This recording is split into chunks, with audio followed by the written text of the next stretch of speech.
ole video min an sak thin tu te in zawain chi bai vek ole tuna chuan zong tropical kan siam ve thonga heng pikal ka siam ka ron da thin than chu phone a han min ron zo thina ka siam dan hi in thla hrung tak ten min ron zo thina chu i tam takin zau zo kha an lo hriat theinan ti in karon da ve mai thina nia ai in tam tak chuan in thiam don ti ka hria a chuan ka video te pawh du thua sam don lo ti ka hria a keima in ten thla te ka in lak chapa ka thiam bak lova ti hianin karon ti ve mai a chuan hei zong tra hi kan ziat putanga ala her em zui le tanga la a zia har pian mai the ni chuan kan en zel don nia tam takin then ka tani pathum ponin lo tong kai pui ve in lo ti ve kha a tha ve a chuan karon ti ve mai ni kan en zel don nia zong trai kan ziat putanga ka ziat zawa chuanin tiang ka chan le veka rin aina zia lo nuam phiana melen ain hei ti hianin ka chan sin vek bokani tikhanin tui ka chuanga tui tlem chuanin takhanin chi tlem ka tela chuan ai eng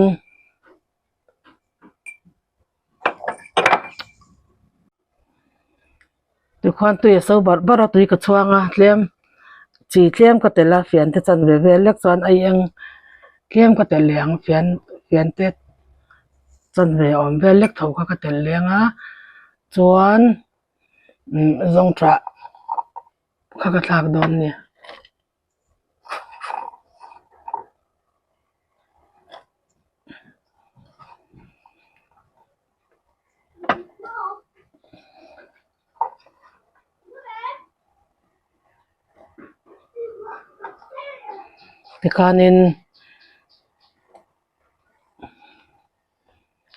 tikhan so bar se la minute khat vel le kan chhumanga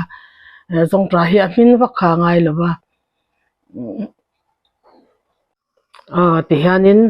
minute khat le chan vel ang kha ka chuanga chuanin ti hian ka da hil le dona ain chuan na tui khamo chuanin dule ni sa a po a pho thei ani sa ka chuanin a ro ma deuh dona a hil ma deuh dona ma se ti hian ka da ro me dona zong tra kha du min deuh chuan dule minute thum te pawh kha in chuanga ka chu in du dan dang kha ni me ya chuan a zong tra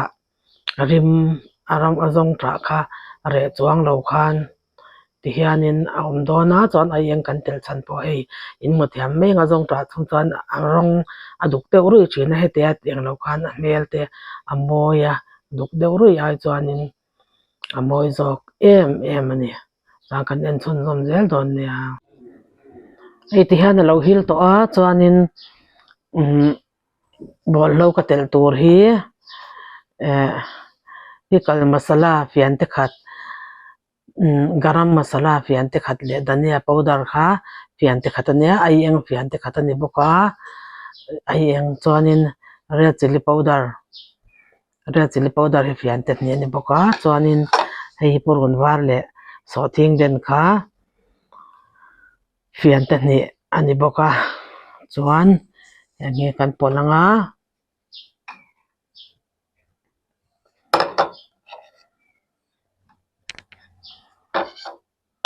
chuanin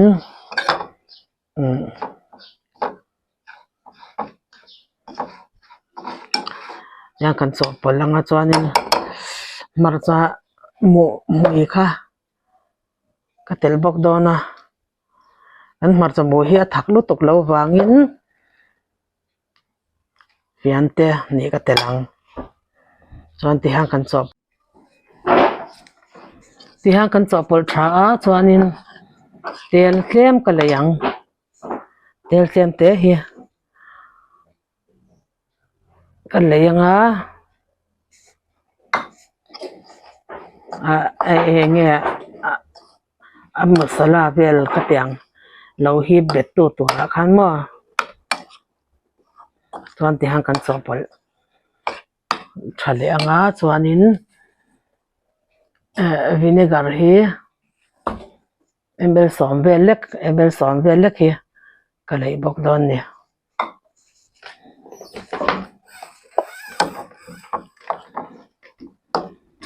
chuan phau hil tia khan atui ho kha ka phau hila ange azong tra kha chu ka phau ro lo ania phau ro tur ni chuang lo mo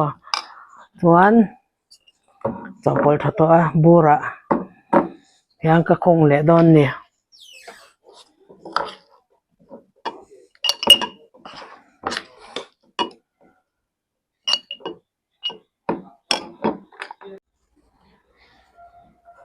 ka thun zo va hi a khat lo a chan vel bur khat lo a chan vel chau nia chuan adino hi kem te ka telang chuan chi kha mani al du dan to kha ni meya al ngam tan tel teu thaya ngam bak lo tan thlem chi ka tel lenga chuanin vinegar kha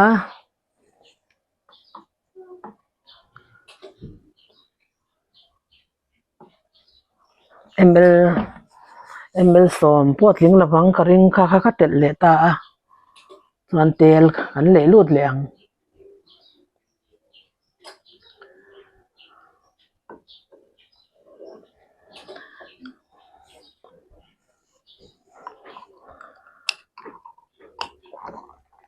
kan chok dewanga tel kha chim se a thare ya re do po da the frita da ker ngai lovin ma se tel in a chim lo kha chuan a chim chin kha thare ya a chim lo chuanin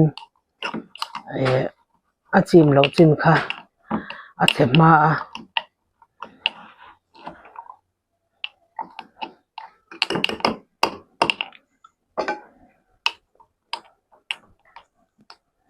ti po hianin a engal thei thawa do chuan ma se han pho deuh hleka ni sa te han deuh hlek khan a typical bika atui bik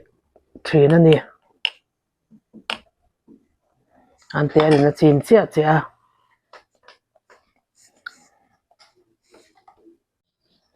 hei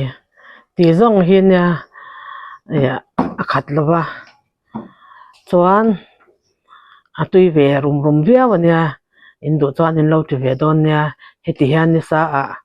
ni vel ka phawanga chuan atui em don ani tuna po hen ten ei ngal bor the nia azong tra tuina bo chuang si lo khan ti khanin atui em mani video min en saka wangin kalome min lo en sak zel don nia